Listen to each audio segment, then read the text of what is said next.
사실 그 옛 어른들이 이제 그런 얘기를 많이 하셨었거든요. 이게 뭐 다른 건 몰라도 절기는 속일 수 없다. 야, 그래도 연이은 이 폭염 때문에 정말 뭐 다들 이렇게 힘들어하고 계십니다. 이게 이제 서울이 9일, 제주가 17일간 열대야. 예, 그리고 이제 강릉에서는 초열대야. 요즘 그 요런 그 초가 붙는 그 좀 많이 생겼어요. 많이 봤던 것 같아요. 예. 그죠, 어릴 그죠. 때보다. 예. 아마 앞으로 더 자주 더 많이 보게 되겠죠. 그래서 아까 모두에 말씀하신 것처럼 과학자들이 뭐라고 하냐면 99%에서 100%의 확률을 가지고 이야기하는데 우리 인생에서 올해가 그래도 가장 시원한 해가 아닐까 이렇게 아마 회상하게 될 수도 있다는 거죠. 교수님 이거 어떡합니까? 올해 제일 덥다고 지금 난리 뭐 이제 세상이 이렇게 시끄러운데 이게 제일 시원한 여름이었다로 기억되면은 이거 앞으로의 여름은 어떻게 된다는 얘기예요? 얼마 전에 세계 기상기구에서 이제 작년 지구 전체 기후 상태에 대한 보고서를 발표했는데요. 이미 전 지구 평균 온도가 산업화 이전 온도, 우리가 산업화 이전 온도라 그랬을 때는 1850년에서 그렇죠. 1900년 사이 평균 온도를 이야기하는데 이미 1.15도가 올랐어요. 근데 1.15도 별로 그렇게 크게 안 느껴지잖아요. 체감적으로는 생각보다는 많이 안 올랐네? 이럴 수 있는데. 근데 왜냐면 이게 우리 몸에 예를 들면 1도의 온도 변화가 있었다, 체온에. 어떨 것 같으세요? 미열이 생겨도 굉장히 그렇죠. 우리가 몸에 열이 있다. 그러니까 그럴 때 우리 몸 상태가 다르죠, 정상일 때와. 그러니까 지금도 마찬가지예요. 그래서 그로 인해서 발생하는 게 기후 변화예요. 그러니까 극단적인 기상 현상이 나타나는 거죠. 비가 오더라도 너무 많이 오고. 그러니까 한꺼번에 그냥 폭우가 쏟아지고. 그리고 더워도 너무 덥고. 또 그렇다고 해서 춥지 않으냐? 그렇지 않아요. 추워도 너무 추운 한풀을 또 우리가 경험하게 되죠. 그리고 그거에 따라서 지표면의 평균 온도가 올라가니까 건조해지잖아요. 막 증발을 많이 하니까. 얼마나 메말랐는지 거북이 등껍질처럼 이렇게 쩍쩍 갈라져 있습니다. 그러면 어떻게 되느냐? 불이 발생을 해도 더 빠르게 번지는 거죠. 확산 면적도 넓어지고. 지금 얘기를 들어보니까 캐나다에서 5월에 생긴 그 불이 아직도 지금 다 진압이 안 됐다고. 당국이 진화에 총력을 기울이고 있지만 불길은 쉽사리 잡히지 않고 있습니다. 하와이 마우이 섬에 현지 시간 9일 대형 산불이 덮쳤습니다. 허리케인이 키운 산불이 급속도로 번졌습니다. 전국 각지에서 산불이 발생한 가운데 야간에도 진화 작업이 계속되고 있습니다. 근데 이게 또 악순환을 만들어냅니다. 왜냐하면 불에 타버리게 되면은 그 나무에 있던 탄소가 다시 이산화탄소가 돼서 배출이 되고요. 또 그만큼 나무가 많이 사라지니까 대기 중에 CO2를 흡수하는 그런 저장고 역할을 하는 나무가 그만큼 줄어든다는 거죠. 그러니까 기후 변화로 인해서 산불이 더 심각해지지만 그 산불로 인해서 기후변화가 더 또 심각해지는 상호가 악순환 관계로 맞물리게 되는 거죠. 교수님께서 지금 얘기를 해주셨지만 사실 지구온난화에 대한 얘기는 제가 뭐 초등학교 때부터 들었던 얘기예요. 맞아요. 예. 요새는 사실 지구온난화라는 표현이 부족하다고 이야기해요. 최근에는 어떻게 표현하냐면 영어로는 글로벌 워밍이라 그랬거든요. 지구온난화. 그러더니 글로벌 히팅이라고 가열화라고 부르더니 요새는 글로벌 보일링이라고 불러요. 보일링, 끓고 있다. 끓고 있다. 열탕이 되고 있다는 거죠. 유엔 사무총장 구테우스라는 분이 뭐라고 말씀하셨냐면 지구 온난화의 시대는 이제 끝났다. 지구 열탕화의 시대로 접어들었다. 온난화의 정도가 아니고 끓어오르는 거죠. 저도 이거 얼마 전에 뉴스를 또 봤어요. 요즘 그 수컷 거북이가 안 태어난다. 이게 왜냐면 전 처음 알았어요. 주변 온도에 따라 그 성별이 정해진대요. 거북이는. 몰랐죠? 몰랐어요. 바다 모래에다가 이제 알을 낳잖아요. 그 알들이 부화를 할 때 이게 27.7도보다 낮으면 수컷, 31도가 넘으면 암컷. 그래서 요 비가 이제 딱 맞았는데 지금 어느 순간 이게 이제 해수면 온도라든가 이 지구의 온도가 높아지면서 지금 거의 99%가 암컷. 지난 4년간 수컷 거북이가 탄생하지 않았다고. 그 수컷이 없대요. 나 이거 몰랐어. 거북이가 그렇다네. 그렇게 되면 결국에는 거북이는 멸종될 수 있죠. 없어지겠네요. 예, 멸종이 될 수가 있죠. 생물 종들이 지금 사라지고 있는 게 되게 많습니다. 온도 변화 때문에. 이거 참 진짜 이 말씀해 주신 대로 지구가 지금 몸살을 앓고 있다라는 게. 근데 막 사람들이 이렇게 표현하잖아요. 지구가 망하고 있다. 막 이렇게 하는데 사실 지구는 제가 생각할 때 그냥 있을 것 같아요. 지구가 뭐 부서져서 없어지지 않는 한 중요한 건 거기에 어떤 생명체가 살 건가, 그게 인간이 있을 건가, 또 죄 없는 그 많은 생물 종들이 인간 때문에 살지 그렇죠. 못하고 사라지는 그런 문제가 있는 거겠죠. 이곳에 대한 전 세계의 어떤 그 경각심, 뭐 이런 또 이야기들이 뭐 계속 되고 있으나 이게 근본적으로 해결하기가 참 어려운 문제인 거죠. 그렇죠. 이걸 더 이상 막을 수는 없습니다. 이거 막을 수 없습니까? 예, 왜냐하면 이미 배출된 기체들이 대기 중에서 계속 온실 효과라는 걸 야기를 해요. 그러니까 태양에서 오는 열 에너지가 지표면을 데우거든요. 그리고 다시 적외선의 형태로 다시 우주로 나가는데 그때 온실 기체라는 게 대기 중에 있어서 이불처럼 지구를 이렇게 데우고 있는 거죠. 근데 옛날에는 그게 헛이불 정도였어요. 그래서 오히려 그런 게 없으면 지구가 너무 차갑기 때문에 생명체가 살 수 없었는데 네네. 지금은 온실 기체가 늘어나니까 이게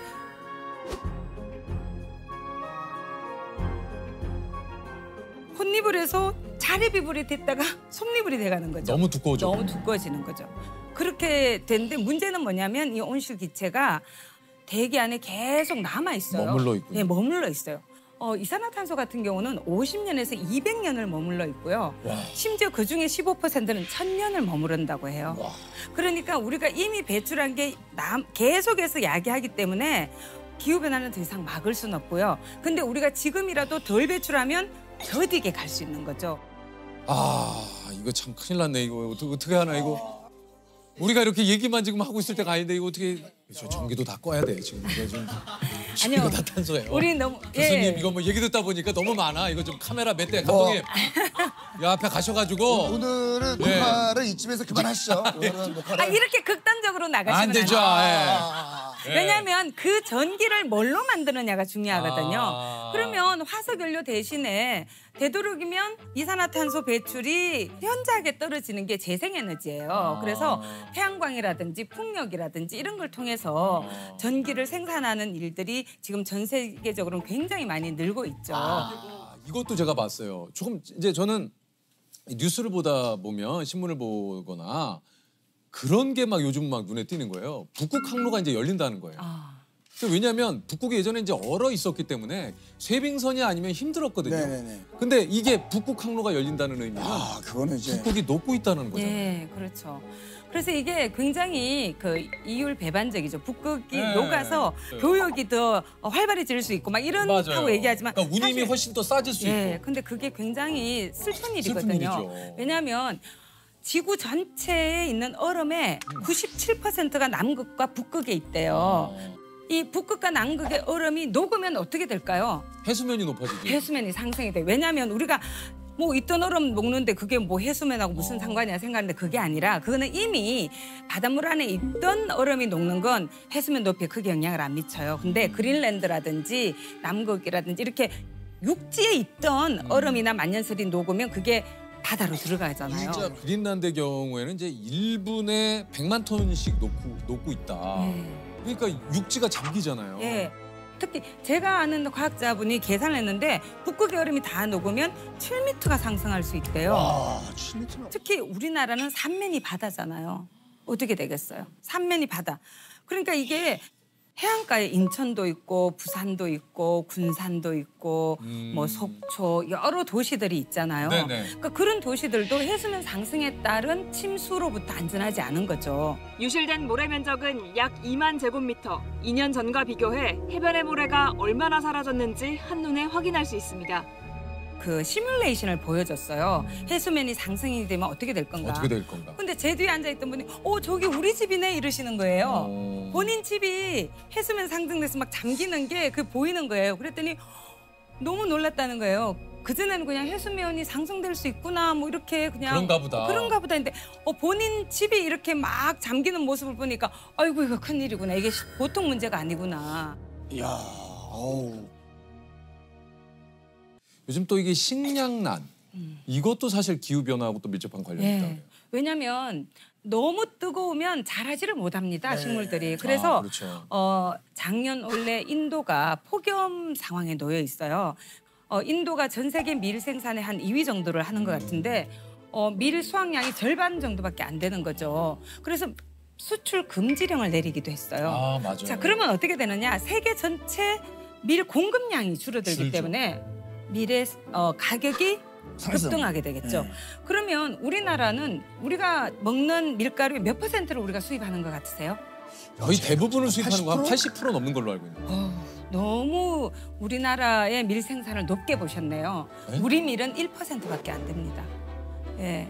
그래서 우리는 지금 거의 다 수입하고 있기 때문에 어머나. 밀가루로 만드는 음식이 너무너무 많잖아요. 네. 그러면 그런 모든 그 식가공품 그거 다 가격이 수입이군요. 올라가는 거죠.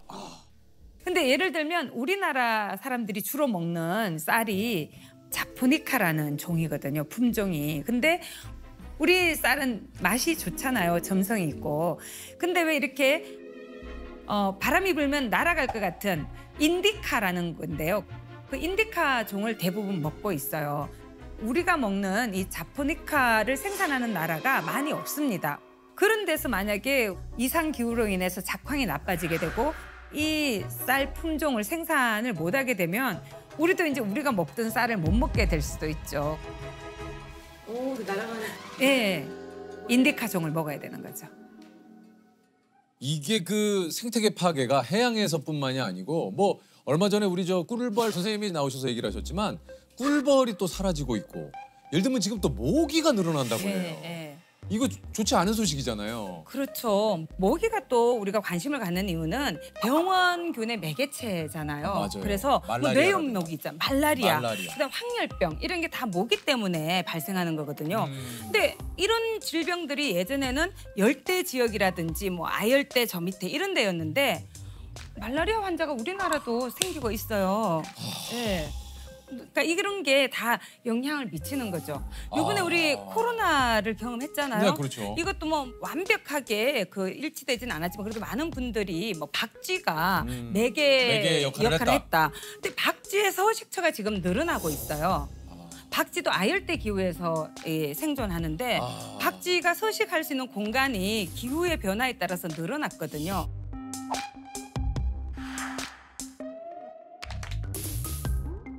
아니 근데 진짜 저희가 대기실에서도 그 얘기했는데 뭐 좀 좋은 소식이 없나요? 아 그래도 우리가 희망을 잃으면 안 돼요. 아니 지금 이렇게 이렇게 해놓으셨잖아요 교수님. 왜냐면 좋은 소식이 없잖아요. 문제를 발생시킨 게 누구예요? 우리죠. 그러면 해결책도 누가 가지고 있어요? 사람. 우리가 그렇죠. 있죠. 그래서 저는 희망을 잃으면 안 된다고 생각하거든요. 우리가 너무 막 절망하고 뭐 내가 뭐 한다고 뭐가 바뀔까 이렇게 생각하면 더 심해질 뿐이에요. 이게 지구를 지킬 수 있는 골든 타임이 얼마 안 남았다 그래요. 예. 이게 7년 정도를 이야기하고 있는데요. 7년입니까? 예, 들어보셨는지 모르겠는데 그 IPCC라고 네. 기후변화에 관한 정부 간 협의체라고 과학자들이 구성한 그런 기구가 있어요. 거기에서 이제 우리가 지금처럼 살면 2100년에는 평균 4.4도까지 올라갈 수 있대요. 1.15도 상태에서도 우리가 이렇게 견디기 힘든데 4.4도는 상상을 초월하는 거죠. 2100년까지 1.5도를 넘어서지 않는다 이렇게 얘기하는데 그렇게 하려면 2030년까지 2019년에 배출했던 양의 43%를 줄여야 된다. 그러니까 거의 절반에 가까운 걸 앞에서 먼저 줄여줘야지만 되는 거죠. 근데 이거를 놓치게 되면 사실 어렵다. 그래서 7년이 남았다. 예. 하여튼 그런 상황입니다. 예. 예. 근데 한숨 쉬고 있으면 문제가 해결이 안 되잖아요. 우리가 할 수 있는 일을 찾아야 되는 거예요. 한숨 쉰다고 문제가 해결되면 우리 3명 앉아고 계속 한숨만 쉬면 되는데 그러면 CO2만 더 배출되죠. 그래서 우리가 노력을 해야 됩니다. 숨을 아껴 쉬어야 되나요? 이게? 아니요. 그는 생리현상이니까 쉬시고 나무를 더 심으세요. 나무를. 나무도 심고 그리고 근데- 텀블러 사용. 예.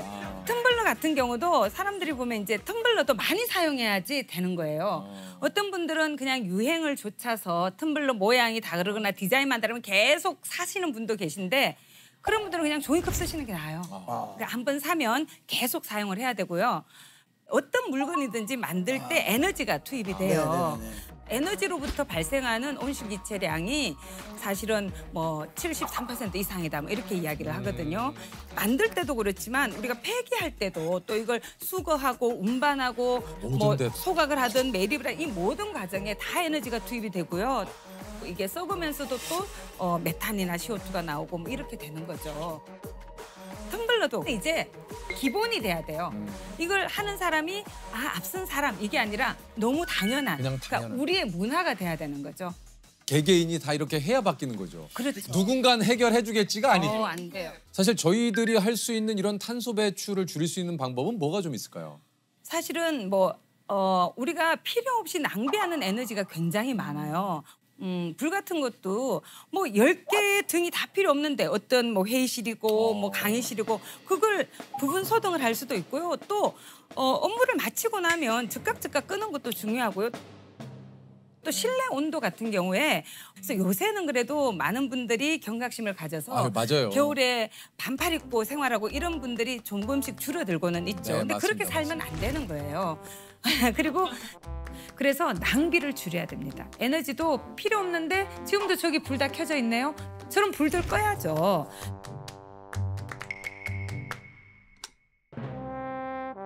또 개인이 할 수 있는 굉장히 중요한 일은 식습관을 바꾸는 거예요. 어떻게 해요? 사실 아까 이산화탄소를 주로 말씀드렸지만 최근 들어서 많이 관심을 가지는 게 메탄이라는 거예요. 메탄은 이산화탄소보다 이 온실 효과를 야기하는 정도가 더 심합니까? 80배 이상. 최근에는 86배다 이렇게도 이야기를 해요.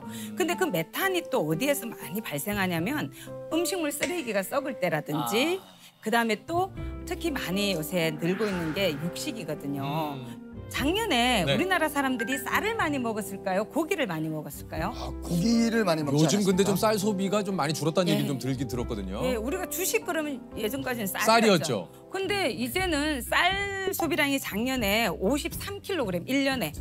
근데 고기는 58kg이래요. 그래서 저는 반드시 채식을 다 하자 이렇게 주장하고 싶진 않아요. 특히 예. 성장기 어린이들도 있고 그렇죠, 건강에 그렇죠. 미친 영향들. 예. 그래서 일주일에 최소 한 끼는 채식을 좀 해보자. 채식을 좀 좀 늘려보자는 거죠.